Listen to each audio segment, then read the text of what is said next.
আমাদের আজকের অধ্যায়ের নাম হচ্ছে রাসায়নিক বিক্রিয়া। তাহলে রাসায়নিক বিক্রিয়ার মধ্যে দেখো আমাদের এখান থেকে যে প্রশ্নটা আসে সেটা হচ্ছে কি উভমুখী বিক্রিয়া, তাই না?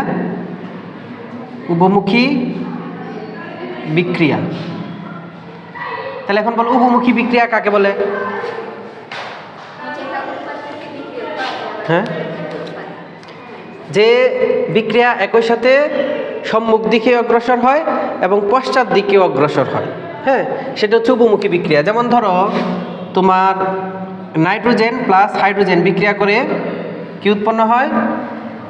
অ্যামোনিয়া উৎপন্ন হয়। ওকে, অ্যামোনিয়া উৎপন্ন হয়। এই বিক্রিয়া এটা একটা উভমুখী বিক্রিয়া এবং এটা আমাদের কি করতে হবে? সবসময় সমতা করতে হবে। দেখো সমতা করার জন্য এটা আমরা যদি সমতা করি, এখানে নাইট্রোজেন কয়টা আছে? দুইটা।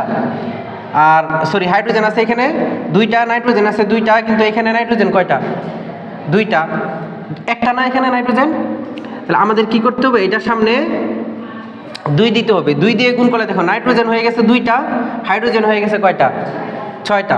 তাহলে এই হাইড্রোজেন 6টা বানানোর জন্য এটার সামনে আবার কি দিতে হবে? 3 দিয়ে গুণ করতে হবে হাইড্রোজেনের সামনে। তাহলে হাইড্রোজেনের সামনে 3 দেওয়ার কারণে হাইড্রোজেন হয়েছে কয়টা? 6টা। আর এখানে নাইট্রোজেন 2টা, আর এখানে দেখো নাইট্রোজেন 2টা, হাইড্রোজেন 6টা। তাহলে আমাদের সমতা করা শেষ। হ্যাঁ, তাহলে এই বিক্রিয়াটা হচ্ছে একটা কি উভমুখী বিক্রিয়া। কেমনে উভমুখী বিক্রিয়া কিভাবে চিনবা? উভমুখী বিক্রিয়া চিনবা হচ্ছে দেখবা যে উভমুখী যদি কোনো বিক্রিয়ায় উভমুখী সাইন থাকে এরকম, তাহলে ওইটা কি বিক্রিয়া? উভমুখী বিক্রিয়া। আর যদি এইরকম সাইন থাকে, তীর চিহ্ন থাকে, তাহলে এটা হচ্ছে কি? একমুখী বিক্রিয়া।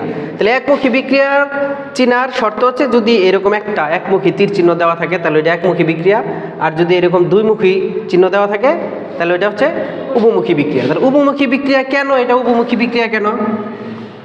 উভমুখী বিক্রিয়া কেন বলো? এখানে যখন এই বিক্রিয়াটা উভমুখী বিক্রিয়া এই জন্য, যদি আমরা বিক্রিয়কের ঘনমাত্রা বাড়াই, এখানে নাইট্রোজেন এবং হাইড্রোজেন যদি আমরা বিক্রিয়া স্থলে, হ্যাঁ, আমরা যদি এই নাইট্রোজেন এবং হাইড্রোজেনের পরিমাণ বাড়াইতে থাকি, অর্থাৎ নাইট্রোজেন এবং হাইড্রোজেনের ঘনমাত্রা বাড়াইতে থাকি, তাহলে এরা বিক্রিয়া করে করে অ্যামোনিয়া উৎপন্ন হইতে থাকবে। অ্যামোনিয়া কি?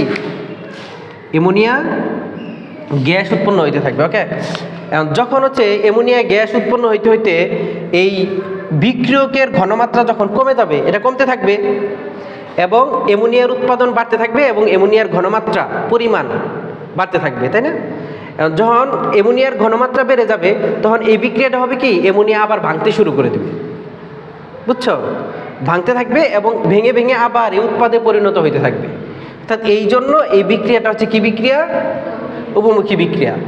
এখানে যখন এই বিক্রিয়কগুলা বিক্রিয়া করে করে উৎপাদে পরিণত হইতে থাকে তখন এটাকে বলে সম্মুখমুখী বিক্রিয়া। এটাকে কি বলে বলো? সম্মুখমুখী বিক্রিয়া। ওকে, সম্মুখমুখী বিক্রিয়া।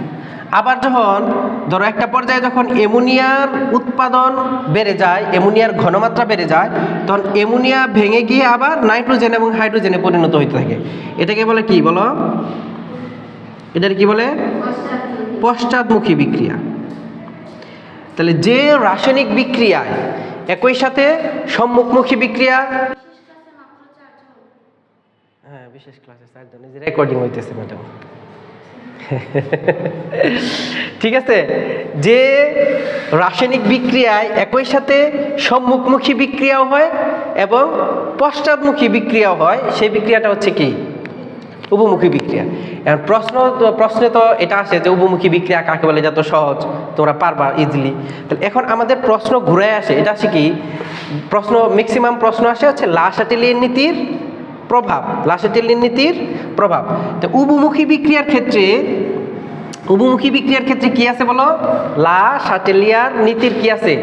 প্রভাব আছে। তাহলে আমরা আজকে লা-শাটিলিয়েন নীতি আর নীতির যে প্রভাব, এগুলো নিয়ে আলোচনা করবো। ওকে।